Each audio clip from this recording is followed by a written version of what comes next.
Boa noite, meus irmãos, minhas irmãs. Nós, como primeira igreja cristã evangélica de Ceilândia, estamos nesta noite com o objetivo de transmitirmos a palavra do Senhor a portas fechadas. Não temos público nesta manhã. Nosso irmão vai mostrar a situação da igreja, como está, para informar a todos, tanto os irmãos como aqueles que nos assistem, que nós estamos realizando este momento sem presença dos irmãos nesta noite. E é um privilégio poder estar nesta noite transmitindo a palavra do Senhor, nesse tempo de dificuldades que nós estamos enfrentando na nossa sociedade, não só local, como também nacional e internacional, onde todos estão extremamente preocupados com esta situação dessa pandemia já informada pela Organização Mundial de Saúde, e cremos que todos estão trabalhando para que possamos minimizar o máximo possível a propagação deste vírus, e não podemos minimizar os efeitos desastrosos que podem ocorrer na nossa sociedade, principalmente no que tange a questão da saúde, em que temos no nosso município, no nosso estado, no nosso Brasil, de forma tão precária, onde é nesses momentos que realmente a gente vê a preocupação governamental, todos correndo de um lado para o outro, porque, de uma certa forma, é um reconhecimento da situação em que a nossa saúde se encontra, a despeito daqueles que pensam ao contrário. Mas não é o nosso objetivo nesta noite. O que nós queremos é pensarmos na palavra do Senhor, e queremos ler a palavra do Senhor, como já anunciamos anteriormente. Estamos falando no Salmo 122, e que diz: alegrei-me quando me disseram, vamos à casa do Senhor. Pararam os nossos pés junto às tuas portas, ó Jerusalém, Jerusalém, que estais construída como cidade compacta, para onde sobe as tribos do Senhor, como convém a Israel, para renderem graças ao nome do Senhor.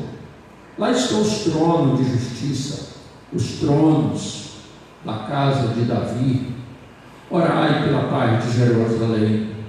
Sejam prósperos os que te amam.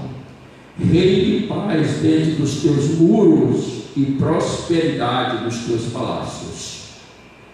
Por amor dos meus irmãos e amigos, eu peço, haja paz em ti. Por amor da casa do Senhor, nosso Deus, buscarei o teu bem. Bem, meus irmãos, nós estamos no Salmo 122, que é conhecido também como o Salmo dos Degraus, ou Salmo de Romagem, que é um conjunto de salmos que vai do 120 ao 134, que eram salmos que eram cantados pelos os judeus, conforme entende alguns, quando o povo estava subindo para a festa em Jerusalém, porque a lei dizia que era para que o povo subisse a Jerusalém pelo menos uma vez por ano para adorar, para prestar os seus sacrifícios. E salmista, e Davi é considerado como o autor deste salmo. Mas nós gostaríamos de lembrar também aos irmãos uma coisa: Davi não está necessariamente no templo, porque o templo ainda não havia sido construído. Davi foi impedido por Deus, como nós temos em 1 Crônicas capítulo 17, de construir o templo. Ele planejou o templo, Ele preparou a construção do templo, mas foi impedido pelo Senhor de construir o templo. Então nós temos aqui a cidade de Jerusalém, mas ainda em tabernáculo. Porque nós observamos que foi um questionamento pessoal de Davi em ver tudo muito pronto, os palácios prontos, todas as construções, todas as sedes, tudo necessário, mas havia a falta do templo. E Davi sentiu no seu coração a necessidade de construir o templo. E eu quero antecipadamente também, de forma introdutória, dizer o seguinte, meus irmãos, como nos diz, é interessante que tanto vai ser dito por Estevão no capítulo 7 de Atos, como por Paulo no capítulo 17, versículo 24, que o Senhor não habita em casas feitas por mãos humanas. É interessante que notemos isso. Já no Velho Testamento, o Senhor, quando repreende o povo através do ministério profético de Isaías, ele faz uma pergunta: quando vindes comparecer perante mim, quem foi que disse para vocês que o importante é só pisar os meus átrios? Por isso, ele continua dizendo que o povo o honrava com os lábios, mas o coração estava distante do Senhor. Nesse contexto é que nós precisamos entender esse convite, este salmo de ramagem da alegria que o salmista tem ou demonstra neste salmo, quando houve um convite para subir à casa do Senhor, porque a casa do Senhor representava a presença do Senhor. É tanto que Daniel, quando orava no exílio, ele abria as suas janelas e orava na direção de Jerusalém, porque era o local onde se entendia a presença do Senhor, de onde o Senhor agia. É interessante observarmos este salmo, irmão, para depois passarmos para algumas lições que nós gostaríamos de tirar nesta noite para nós. Lembrando que o que diz aqui o salmista, a alegria quando se convida para ir à casa do Senhor, que não é necessariamente lugar, não é necessariamente lugar de adoração, mas atitude de adoração.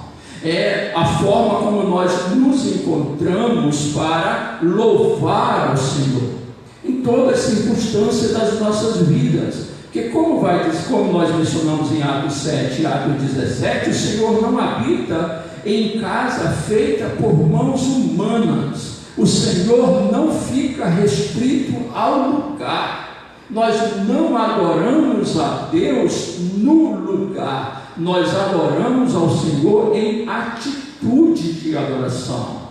E veja que o Senhor, ao responder o questionamento da mulher samaritana, em João capítulo 4, quando a mulher pergunta sobre o lugar da adoração, o Senhor automaticamente ele responde: mulher, pode crer que vem a hora que quando nem no monte nem em Jerusalém adorareis o Pai, porque Deus é Espírito e importa que os seus adoradores o adorem em Espírito e em verdade.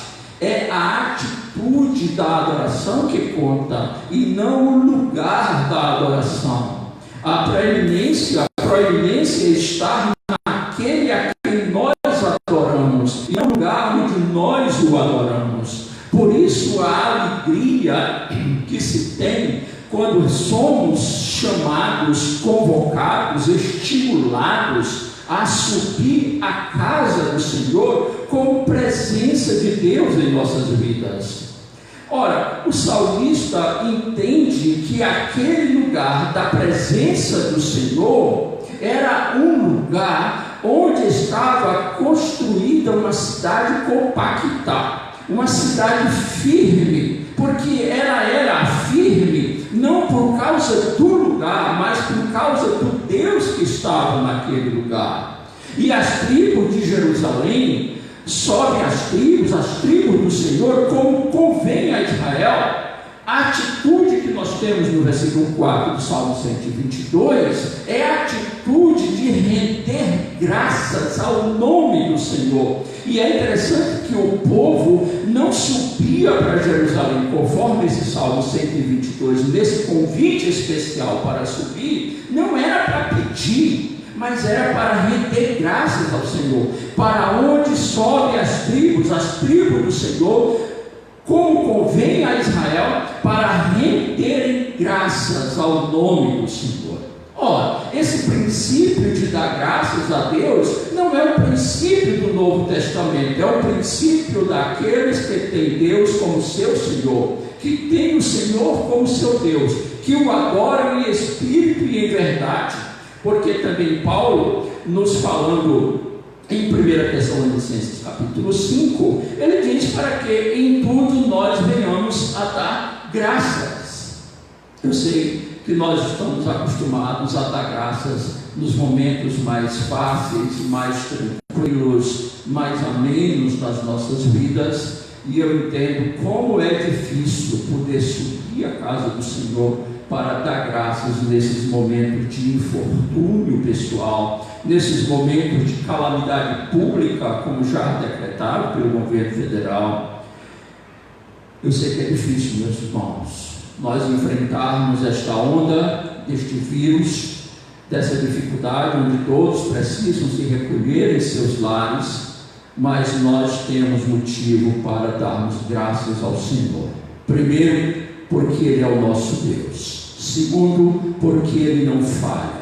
Terceiro, porque é um Deus sempre presente. Quarto, é um Deus que escuta as nossas orações, os nossos clamores. Por isso, devemos fazer, como diz o salmista, fazer sossegar a nossa alma na sua presença e render graça, porque nós não servimos a um Deus que está conosco nas bonanças, só nas bonanças, mas nós servimos a um Deus que está sempre presente conosco, independentemente das circunstâncias que enfrentamos ou venhamos a enfrentar. O próprio Senhor Jesus já nos dissera isso, que nesse mundo nós teríamos aflição, mas que nós deveríamos ter bom ânimo, porque Ele está conosco. O Senhor prometeu estar conosco. Não só o Senhor prometeu estar conosco, o Senhor está conosco. Não é uma mera promessa, é uma realidade a presença de Deus nas nossas vidas, meus irmãos. Quando se sobe para a casa do Senhor, há de se observar ainda que no versículo 5, quando o salmista diz: lá estão os tronos de justiça, os tronos da casa de Davi. Ele reconhece isso porque em 1 Crônicas capítulo 17 nós temos esta referência extremamente interessante da palavra do Senhor, quando o Senhor faz uma promessa com a casa de Davi. E depois que o Senhor faz uma aliança com Davi, em 1 Crônicas capítulo 17, diz a paz. O próprio Senhor Jesus Cristo disse: deixo-vos a minha paz, eu a dou não como o mundo a dá. Por isso reine paz dentro de nós, reine tranquilidade espiritual, para que possa haver prosperidade de alma, prosperidade espiritual.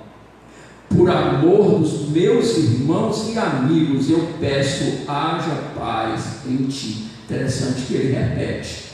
Ele não repete que haja prosperidade com relação aos irmãos e amigos, mas ele pede, por amor dos meus amigos e irmãos, eu peço, haja paz em ti. Ó Jerusalém, ele está falando com relação ao povo, ele está falando com relação à nação de Israel, uma nação que seria abençoadora a outras nações.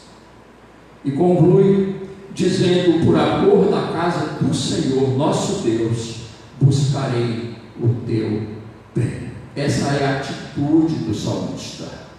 E é interessante que, por amor à casa do Senhor, por amor ao Senhor, à presença do Senhor nosso Deus, buscaremos o bem de Jerusalém, porque era dali onde saía as bênçãos para as outras nações. E eu gostaria de nesta noite tirar aqui 3 lições dentro deste salmo. Primeiro, é entender o contexto do autor, do rei Davi, em seus contextos políticos, sociais e religiosos. Nós temos aqui, meus amados irmãos, uma situação em que o rei está em guerra, sempre em lutas, sempre em conflitos políticos com outros povos e também conflitos políticos internos. Davi estava se deparando e havia de se deparar com problemas políticos sérios dentro da sua própria casa, dentro da sua própria família. E existia também os conflitos sociais, os conflitos religiosos, e este era o contexto da situação de Davi. Mas mesmo dentro desse contexto de animosidade, de perseguição externa e interna, de falta de compreensão religiosa do povo de Israel, ele sentia-se feliz quando era convidado para ir à casa do Senhor, para seguir para a casa do Senhor, a despeito de todas as adversidades. Causava nele a alegria quando era convidado para ir à casa do Senhor. Dentro do contexto da igreja, corpo de Cristo, em seu contexto como Assembleia dos Santos, que nós estamos em constante peregrinação, nós neste mundo, nós somos peregrinos. Como a própria palavra de Deus nos diz, nós somos cidadãos dos céus, não somos deste mundo. O próprio Senhor Jesus Cristo também nos dissera: vós não sois deste mundo. Nós somos deste mundo luz, nós somos neste mundo sal, nós somos neste mundo testemunhas da sua graça, do seu amor e de sua misericórdia. Então, nesse contexto de constante peregrinação e guerra espiritual em que nós vivemos neste mundo, nós precisamos entender, meus queridos irmãos e amigos que nos ouvem nesta noite, nós precisamos entender que a nossa alegria é o Senhor. Onde a alegria das vitórias individuais, mesmo em nossas quarentenas, mesmo reclusos em nossas casas, mesmo cercados por essa pandemia, onde a alegria das vitórias individuais se coletiviza e nos mantém sempre alegres na casa do Senhor. Não aqui, não necessariamente nesse lugar, não necessariamente no templo, mas qual casa somos nós? Devemos sempre manifestar que neste momento de trajetória da nossa vida para a eternidade, nós enfrentaremos muitas lutas. Nós estamos em peregrinação. Nós não somos deste mundo, e neste mundo nós temos aflições, e o Senhor disse: tende bom ânimo, eu venci o mundo. O que nós não podemos é, diante desta pandemia, diante dessa situação social, de saúde em que nós vivemos, tentar espiritualizar a coisa. Não tem como espiritualizar, é uma questão de saúde pública, é uma questão de responsabilidade individual. Eu tenho observado pelas redes sociais que alguns têm tentado espiritualizar a situação. Não vamos espiritualizar essa situação. É uma situação de calamidade pública que exige de nós, como igreja do Senhor, extrema prudência e ao mesmo tempo alegria. Alegria no Senhor, confiança plena no Senhor, aquele Deus que nos disse que morramos, que vivamos, nós somos do Senhor. Por isso, a alegria do Senhor na nossa igreja, na nossa vida pessoal, tem que ser realmente essa força que nós precisamos, porque a alegria do Senhor continua sendo a nossa força. E esta força nos mantém alegres na casa do Senhor. Parto para o terceiro ponto dessa lição que tiramos, que é o contexto de vida espiritual, o templo do Espírito Santo. Nós somos convidados a nos alegrarmos no sentido de uma introspecção, de analisarmos a nossa vida, de sabermos que em nosso contexto de lutas e agonias pessoais, mas nunca sem fé, esperança, amor e alegrias, onde o altar do Senhor somos nós, pois neste tabernáculo é certo que gememos, mas gememos aguardando ser transformados pelo Senhor, pois o estar em Cristo é muito melhor, como disse o apóstolo São Paulo. Oremos, não somente pela paz social ou política, oremos também de forma especial para que tenhamos paz em nossos corações, pois esta paz é a que Cristo nos deu, e não a que o mundo nos dá, ou que porventura venha nos oferecer.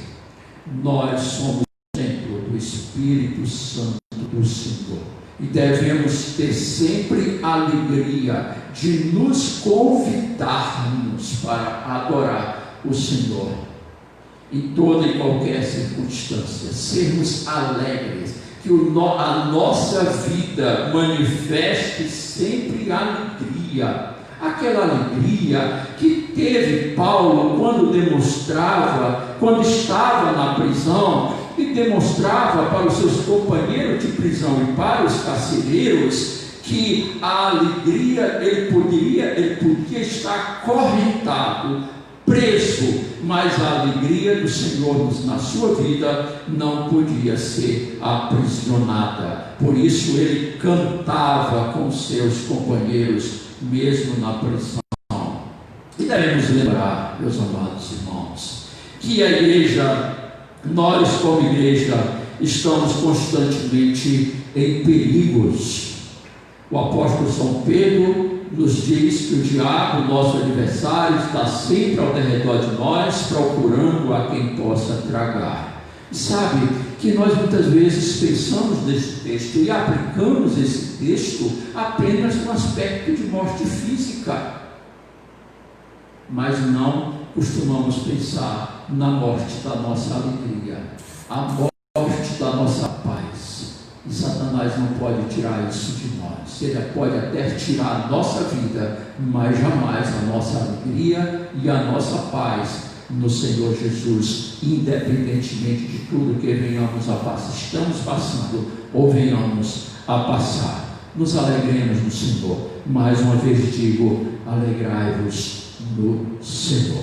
Concluo nesta noite, meus queridos irmãos e amigos, dizendo: se nos encontramos em peregrinação para os céus, lugar que Jesus nos foi preparar, com certeza as lutas não serão poucas, as enfermidades estarão sempre a nos rodear para amedrontar e afligir, as tormentas e as tempestades irão sempre aparecer, as ameaças de morte serão reais, e as pestes, epidemias ou pandemias, guerras, rumores de guerras, devemos saber, são evidências escatológicas pré-anunciadas pelo nosso Senhor Jesus Cristo.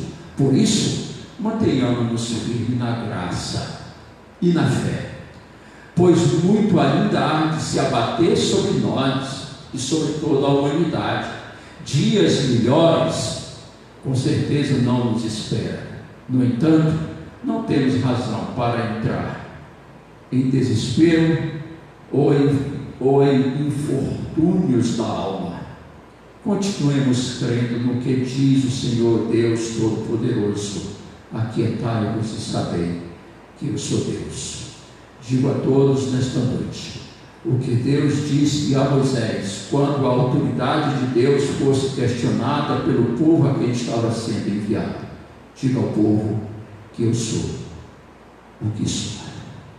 Então, queridos, nesta jornada de adoração e louvor, em meio à alegria na casa do Senhor, e em meio a esta pandemia do Covid-19, devemos nos alegrar sempre, ciente do que sempre somos, tabernáculo de Deus. Por isso nos alegremos, não somente por podermos ir à casa de Deus, templo de nossa adoração e comunhão coletiva, e sim nos alegremos por sermos morada de Deus. Que Deus nos abençoe a todos e a todas, e deixo aqui um apelo, deixo aqui mais uma vez o nosso apelo, que tem sido também o apelo de nossas autoridades políticas e sanitárias. Fiquem em casa, aqueles que podem, claro, e vamos aproveitar ao máximo esse tempo com nossas famílias, resgatando atitudes e atividades comuns que foram esquecidas ao longo do tempo. Oremos mais, leiamos mais, pesquisemos mais, brinquemos mais, conversemos mais com a nossa família. Há muito o que fazer e o que há muito tempo não se fazia. Há muito o que fazer, o que há muito tempo não se fazia.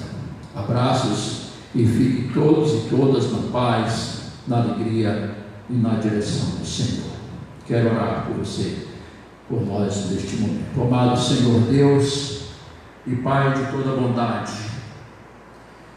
e de todo poder, nós queremos agradecer-te a Ti, Senhor, porque nós podemos recorrer a Ti em toda e qualquer situação. Primeiramente, Senhor, nós Te agradecemos por ter Tu nos tornado local da Tua habitação pelo Teu Espírito Santo. Obrigado, Senhor, por ter destruído os templos de pedra e areia e ter construído em nós o lugar da Tua habitação.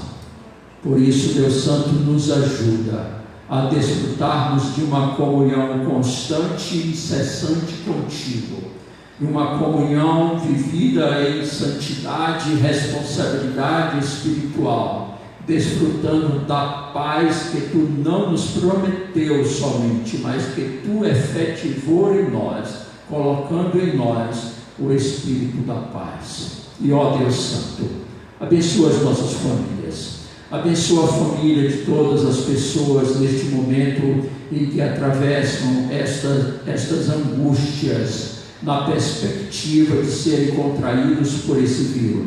Pedimos que Tu os guarde, que Tu guarde a todos, e aqueles, ó Deus, que já perderam seus entes queridos no Brasil e também fora. Tem misericórdia, Pai, consola os seus corações, conforta os seus corações. E nós queremos Te suplicar também por aqueles mais de 1.500 pessoas que estão infectadas por esse vírus no Brasil. Pedimos, ó Deus, que Tu os recupere com a Tua graça, que o Teu poder e a Tua misericórdia sejam manifestados nas suas vidas, que neste momento em que eles se encontram isolados, mas não, ó Deus, ausentes da Tua presença, porque Tu estás em todos os lugares, que a Tua presença na vida dessas pessoas seja real, que eles possam sentir, Senhor, a Tua presença e a Tua mão de graça, de poder e de cura sobre as suas vidas. Ó Deus Santo, nós pedimos pelos profissionais de saúde, por todos aqueles que estão cuidando desses enfermos, guarda também as suas vidas e as suas famílias. Nós queremos Te pedir também por todos os militares, os policiais, todas as forças que estão também empenhadas neste serviço para combater este vírus também, que Tu os guarde, que Tu dê sensibilidade e responsabilidade ao povo, Senhor, para que fiquem em casa, para que aguardem nos seus lares, desfrutando da alegria e da comunhão em família. E ó Deus eterno, abençoa todos nós que necessitamos a cada dia da manifestação da Tua graça e do Teu poder sobre as nossas vidas. Abençoa as nossas famílias, abençoa as famílias que nos ouvem nesta noite, os lares que estão conectados conosco nesta noite. Senhor, abençoa cada papai, cada mamãe, cada criança, Senhor, cada vovô, cada vovó, que Tu os guarde, Senhor, guarda os nossos idosos também, Senhor.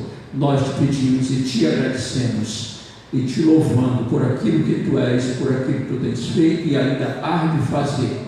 Te revela não somente como Deus que guarda da enfermidade, mas se revela também como aquele que salva a alma daqueles que precisam, Senhor Deus de misericórdia. Cuida deles também, para que reconheçam, aproveitem essa oportunidade, reflitam em suas vidas e voltem os seus corações e creiam em Ti como o único Deus verdadeiro. É a oração que fazemos e nós a fazemos como fez o Teu servo Daniel, Senhor. Nós não oramos fiado nas nossas justiças, nós oramos a Ti fiado nas Tuas muitas misericórdias, em nome de Jesus. Que Deus nos abençoe.